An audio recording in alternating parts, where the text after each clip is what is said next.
All of his co-workers were gone. What could it mean? Stanley decided to go to the meeting room. Perhaps he had simply missed a memo.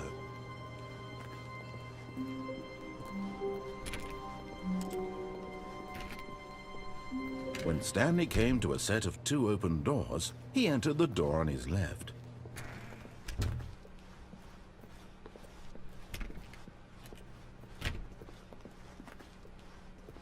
Yet there was not a single person here either. Feeling a wave of disbelief, Stanley decided to go up to his boss's office, hoping he might find an answer there.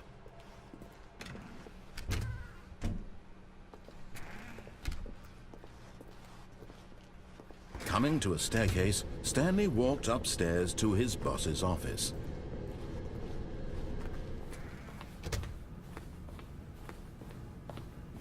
Stepping into his manager's office, Stanley was once again stunned to discover not an indication of any human life.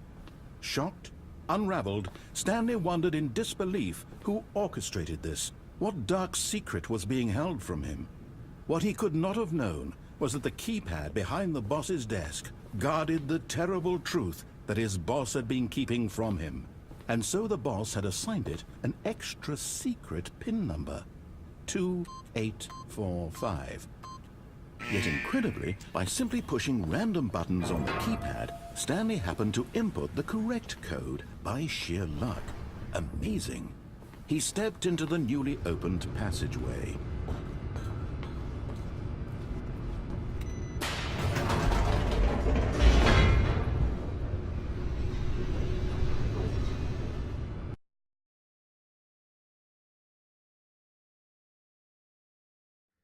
Descending deeper into the building, Stanley realized he felt a bit peculiar. It was a stirring of emotion in his chest, as though he felt more free to think for himself, to question the nature of his job. Why did he feel this now, when for years it had never occurred to him?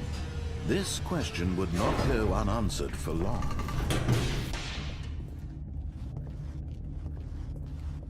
Stanley walked straight ahead through the large door that read Mind Control Facility.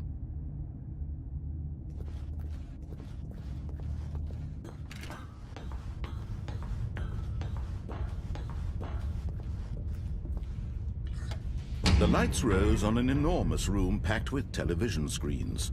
What horrible secret did this place hold? Stanley thought to himself. Did he have the strength to find out?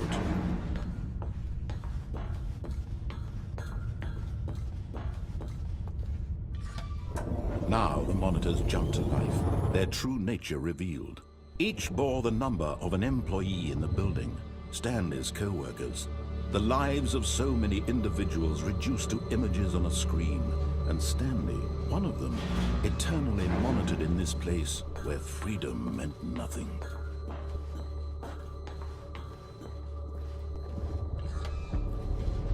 This mind control facility, it was too horrible to believe. It couldn't be true. Had Stanley really been under someone's control all this time?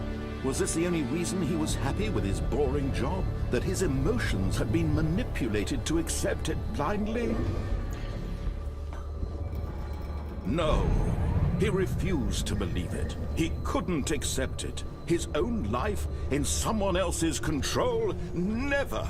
It was unthinkable, wasn't it? Was it even possible?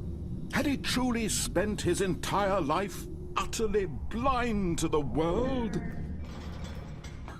But here was the proof, the heart of the operation. Controls labeled with emotions, happy or sad or content.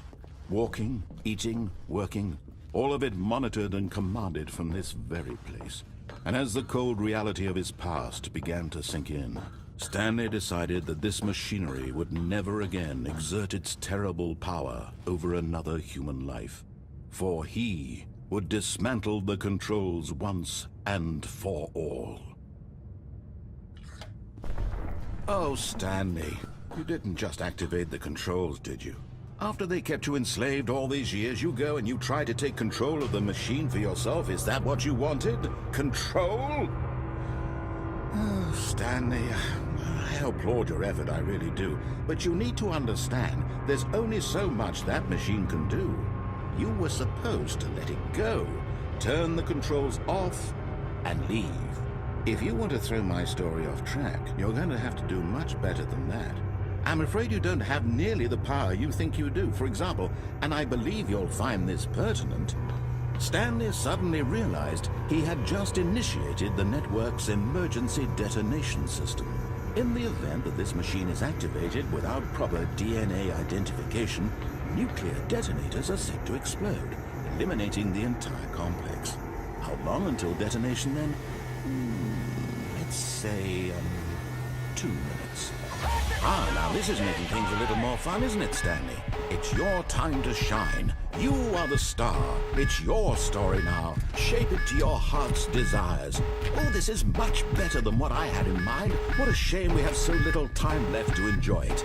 Mere moments until the bomb goes off. But what precious moments each one of them is.